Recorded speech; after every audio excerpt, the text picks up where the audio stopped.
Okay, I'm going to do a little thing on acorns. So there's about half a dozen varieties, broad varieties of oak. And this is a red oak. This is a white oak. White oaks tend to have rounded lobes, and red oaks tend to have sharper lobes. And so evergreen oaks tend to fit more in this category, and some of the chestnut oaks um, tend to be in this category. So these are broad groups, not necessarily species, but there are certainly things like, Quercus killigreii, which is the California red oak.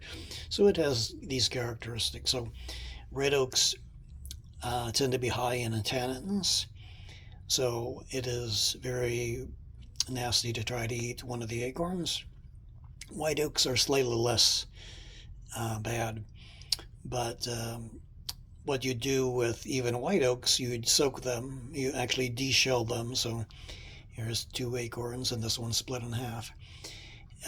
That's the flesh. And so what you do is you'd break them open and remove the kernel, and then grind and soak, or soak then grind. And it's not necessarily unusual. A lot of traditional people ate acorns, generally the white ones. So Quercus gariana, for example, in the West.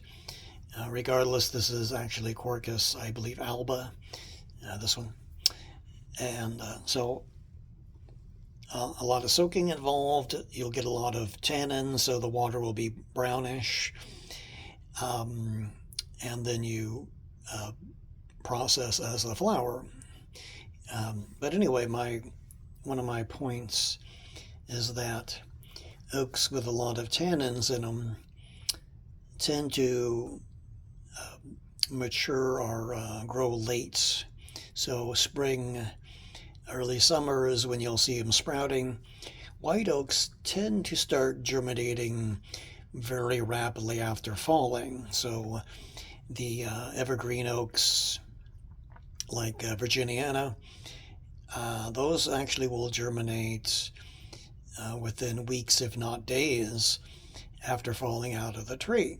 So that is a different setup, because it doesn't take a lot of thinking to realize that evergreen oaks are in a fairly mild climate. So having a nice cool weather which would happen in the fall and winter, to germinate is to their preference. So Virginiana, for example, is one you really need to plant the seeds quite rapidly. True with a lot of the evergreen oaks in the West as well. So anyway, I'm not sure if I'm going to suggest actually eating acorns in any way, because tannic acid is it binds to protein and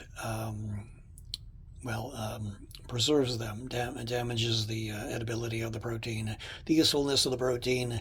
Tannins are what you use to tan leather. So bark of oaks was something that was used to tan leather, and a little more available than, say, brains and kidneys, which is another traditional way. You can see the flesh is tannish as it is. And certainly, if you've ever been in a forest that has a lot of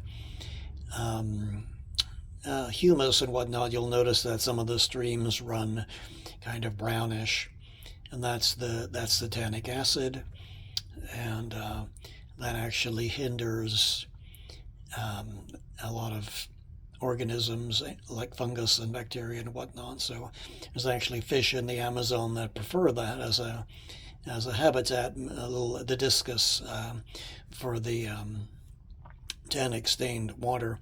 So anyways, so there's a couple of things that come together, and I don't know how useful that information is, But regardless, if you dare to take the time to do anything about acorns, then definitely soak the living bejeebers out of them.